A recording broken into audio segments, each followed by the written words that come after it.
Muy querida comunidad de Madres Carmelitas Descalzas, carísimos hermanos, en el corazón de Jesús, el Rey de los Apóstoles. A algunos les quiso tanto, qué amor tan entrañable, el del corazón de un hombre perfecto, que siendo Dios, estaba mirando con predilección, educando con una pedagogía exquisitamente sabia y profundamente delicada a aquellos hombres toscos, impulsivos, casi burdos diríamos, pero en los que ese Jesús había puesto sus esperanzas para que fuesen las columnas de la Iglesia, que Él iba a fundar con su sangre, que estaba fundando ya en ellos. Y de esos 12, un traidor. Y de esos 12, algunos más íntimos. Y de esos 3 íntimos, uno el patrono de nuestra España. No podía ser otro, tenía que ser él. Jacobo, Santiago, así lo castellanizamos en nuestra lengua incipiente y después derivó en esa conjunción de las 2 palabras, siendo así que es el único de los apóstoles que al nombrar siempre, sí o sí, tenemos que decir que es santo, Santiago. Uno de los 3 íntimos tenía que ser el patrono de España. Por varios capítulos enumeremos de forma concisa los que nos parecen más salientes. Primero, porque Santiago es, junto con su hermano Juan, el dulce evangelista, el que reposa la cabeza en el pecho del Maestro, el apóstol virgen que se lleva a María a su casa y a su corazón. Todo eso es Juan, pero no debe hacernos perder de vista que como su hermano, llevando los 2 la misma sangre ardorosa, son Boanerges, así les llama Jesús, que en arameo quiere decir los hijos del trueno. Y el que había de capitanear desde su caballo blanco, marcando destinos de paz, los senderos y abrir los horizontes de claridad del pueblo hispánico, tenía que ser hijo del trueno, porque los españoles somos así. Vehemencia, impulso, rapidez, fuego, temperamento sanguíneo y ardiente. España es el antónimo de tibieza, de pasividad, de buenismo acrítico, de contemporización. España es lo contrario de ese diálogo a toda costa que lleva a arriar las banderas de las convicciones más sagradas en aras de una pretensión de irenismo que no conduce a ninguna parte, más que a eso, a la negación de los propios principios y con ella a conculcar la propia identidad. Y esto es más grave aún y más doloroso y más merecedor de vergüenza y oprobio cuando esa identidad está amasada con la fe católica. Porque sin ella España no es España. Sencillamente, no se entiende. España ha sido dibujada sobre la plantilla de la cruz y por eso la cruz tiene que proyectar su sombra sobre España, sobre sus pueblos y familias, instituciones y personas. Y por eso la cruz estorba. Le estorba a Satanás y estorba a los que son sus agentes. Y se la quiere desdibujar del horizonte y se la quiere derribar. Se empieza por desenterrar odios y por profanar sacrílegamente tumbas de hombres que han sido padres de la patria y han salvado a España en horas muy graves. Pero todo ello es por odio a la cruz. Los cartujos dicen dum volvitur orbis, stat crux. Mientras el mundo gira y da vueltas, la cruz permanece. Ella no cambia ni se muda. Pues bien, sobre esa silueta de la cruz ha sido perfilada España. Y por eso el español, si lo es de veras, es un hombre que cuando Jesús le pregunta, ¿podéis beber el cáliz que yo he de beber? Contesta como Santiago, possumus, podemos.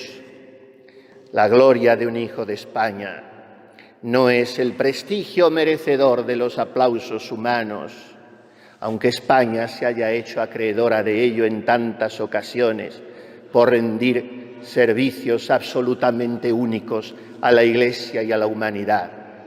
Pero el español desprecia a los ditirambos y oropeles, porque su gloria es beber el cáliz con Jesús. Y esto nos lo ha enseñado nuestro Santiago. Por eso, el primer motivo de que él tuviese que ser y no pudiera ser lo otro, el patrono de nuestra nación, es que es Boanerges, hijo del trueno. Y un hijo de España siempre es hijo del trueno. En segundo lugar, Santiago, lo hemos dicho ya, es amigo íntimo del Señor. Y España ha estrechado con Jesucristo a lo largo de los siglos. Y esto no es chauvinismo barato, ni es alarde gratuito. Es sencillamente autenticidad histórica. Ha estrechado España con Jesucristo un nexo de amistad más profunda, más íntima, más fiel, más duradera y más empurpurada por la sangre que ninguna otra nación del mundo. Solían decir los predicadores antiguos, y no porque sea un tópico deja de ser verdadero, que Jesús encomendó sus tres amores a sus tres amigos íntimos. A Juan, su madre, a Pedro, su iglesia, a Santiago, su España. Pero ¿cómo se puede decir esto? ¿Qué se han creído los españoles? No nos hemos creído nada. Hemos ido aprendiendo de nuestros mayores lo que, con una asombrosa pobreza de medios en muchas ocasiones, ha ido consiguiendo nuestra patria, no para sí misma, sino para la fe católica, para Jesús. Eso que nos recordaba aquel prohombre español. Hoy necesitaríamos muchos así. Don Marcelino Menéndez Pelayo. España, evangelizadora de la mitad del orbe. España, martillo de herejes, luz de Trento, espada de Roma, cuna de San Ignacio. Esta es nuestra grandeza y nuestra unidad. No tenemos otra. El día en que ello terminara de perderse, España volvería al cantonalismo de los arébacos y los vectores o los reyes de taifas. Santiago, amigo íntimo del Señor. España, qué amiga ha sido del Señor.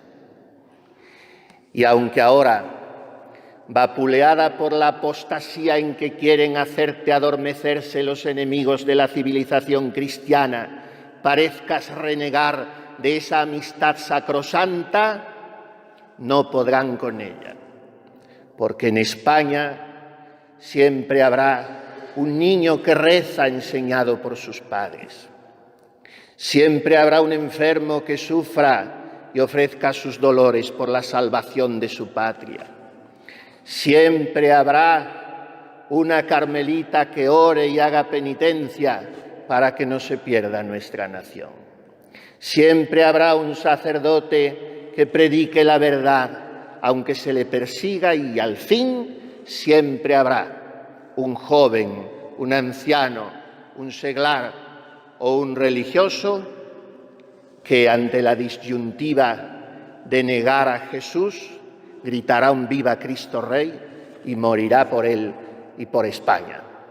Así sucedió durante la primera persecución, la de los romanos, que dio a nuestra patria los Vicentes, Sabinas y Cristetas aquí en Ávila, y los Justo y Pastor en Alcalá, y las Eulalias en Mérida, y las Leocadias en Toledo, y así tantos. Y después, la persecución musulmana que hizo brotar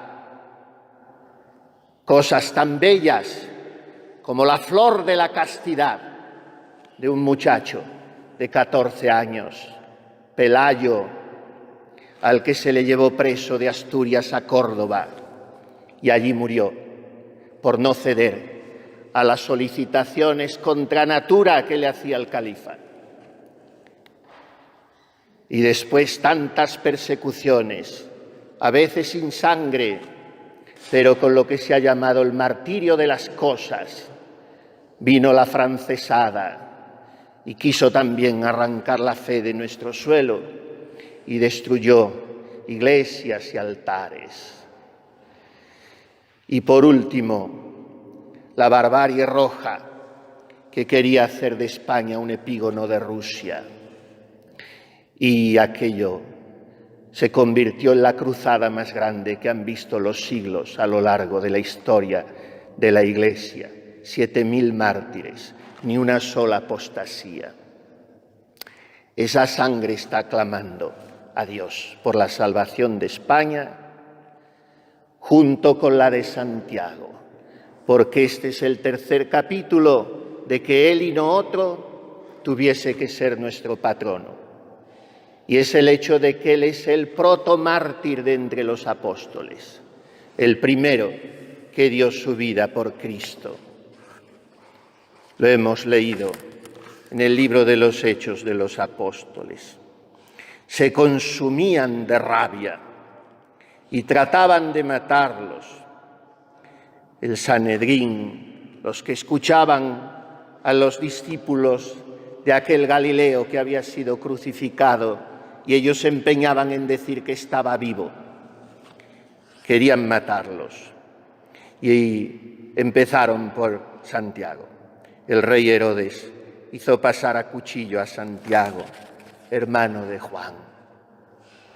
Por eso, si él fue el primero que murió mártir de entre los apóstoles, él tenía que ser el protector indefectible de la nación que iba a dar a la Iglesia y a Jesucristo el testimonio más hermoso y copioso de entrega martirial, una entrega que viste de color escarlata los 20 siglos de la Iglesia en España. Ahora, la persecución, al menos de momento, es incruenta.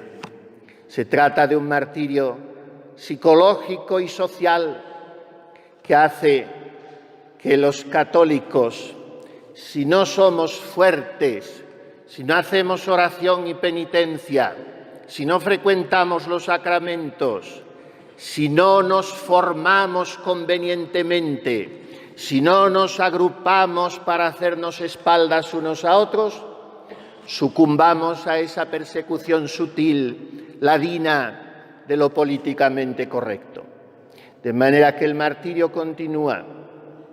Por eso debe continuar nuestra petición en demanda de súplica y ayuda al protomártir de los apóstoles, Santiago, patrono de España por ser Boanerges, hijo del trueno, patrono de España por ser íntimo amigo del Señor, como nuestra patria, patrono de España por ser el primero de entre los apóstoles que muere mártir, y cómo no, patrono de España porque tuvo tal compenetración, tal sintonía de corazón con la Madre de Jesús, que mereció que desde Éfeso, según algunos, según otros, desde Jerusalén, esto es lo de menos, la Santísima Virgen María viniese a nuestra patria cuando vivía aún en carne mortal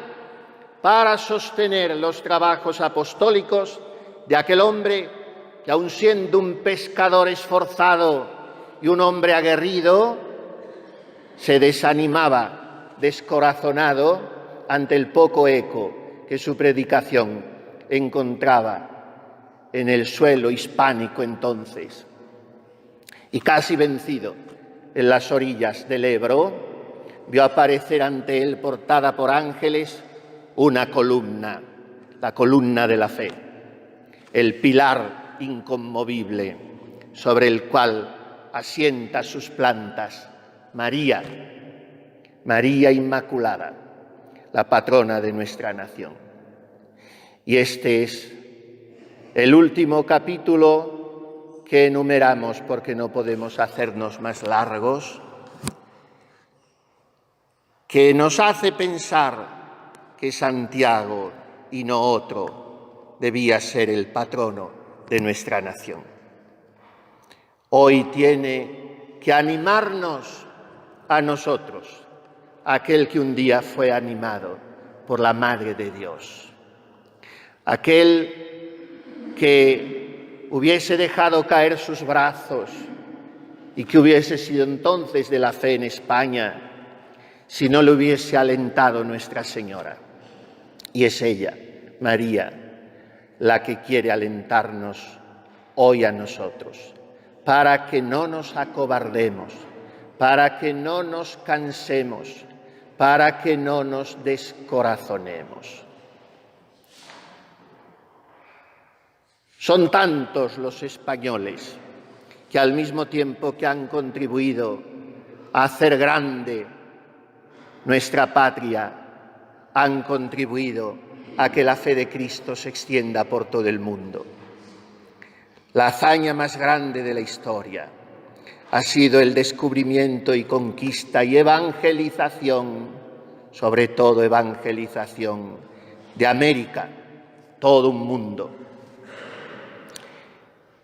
Ni uno solo de los conquistadores, con todas sus miserias y ambiciones, porque el trigo y la cizaña crecen juntos y no es posible presentar una leyenda dorada de ninguna realidad humana, pero tampoco una leyenda absolutamente negra y siniestra. Ni uno solo de ellos fueron con el solo propósito de enriquecerse o cubrirse de gloria, aunque ambos objetivos estuviesen también en el horizonte de sus trabajos ímprobos, pero sobre todo lo que querían, y por eso llevaron desde el principio frailes, sobre todo franciscanos, y después dominicos y más tarde de todas las órdenes. Lo que pretendían era plantar allí la cruz de Jesucristo, y por eso se exhortaban mutuamente a no temer. La mayoría de aquellos hombres tenían que tener una encarnadura muy consistente y una reciedumbre invencible.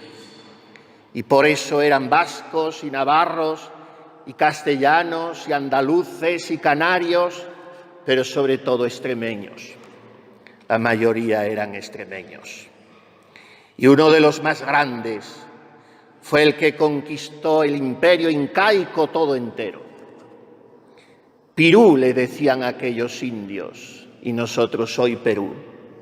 Y Francisco Pizarro, aquel hombre aguerrido de Trujillo, vio que se quedaba casi solo, que se desanimaban sus hombres, y entonces les habló así: tened todos ánimo y valor para hacer lo que espero de vosotros y lo que deben hacer todos los buenos españoles. Y no os alarméis por la multitud que dicen que tiene el enemigo, ni por el número reducido en que estamos los cristianos. Que aunque fuésemos menos y el ejército contrario fuese más numeroso, la ayuda de Dios es mayor todavía. Y en la hora de la necesidad, Él ayuda y favorece a los suyos para desconcertar y humillar el orgullo de los infieles y atraerles al conocimiento de nuestra santa fe. Sería bien que resonara de tanto en tanto en los oídos de nuestra alma algo parecido a esta arenga de Pizarro a sus hombres. Sería bien.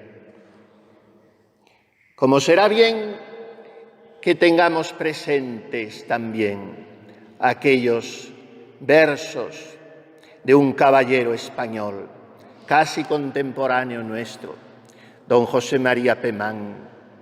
Él escribió un poema épico extraordinario sobre nuestra cruzada. El poema de la bestia y el ángel le tituló, como para representar ese encontronazo permanente que se está dando en la historia entre Cristo y Belial, entre las fuerzas del bien y los poderes del infierno que no prevalecerán contra la Iglesia ni contra la fe de sus hijos. Y en uno de los parlamentos maravillosos de ese poema, Pemán escribió así: cuando hay que descubrir un nuevo mundo, o hay que domar al moro, o hay que medir el cinturón de oro del Ecuador, o alzar sobre el profundo espanto del error negro que pesa sobre la cristiandad el pensamiento, que es amor en Teresa y es claridad en Trento, cuando hay que consumar la maravilla de alguna nueva hazaña, los ángeles que están junto a su silla miran a Dios y piensan en España. Pidamos hoy a Santiago que los ángeles, al mirar a Dios, sigan pensando en España, porque lo necesitamos.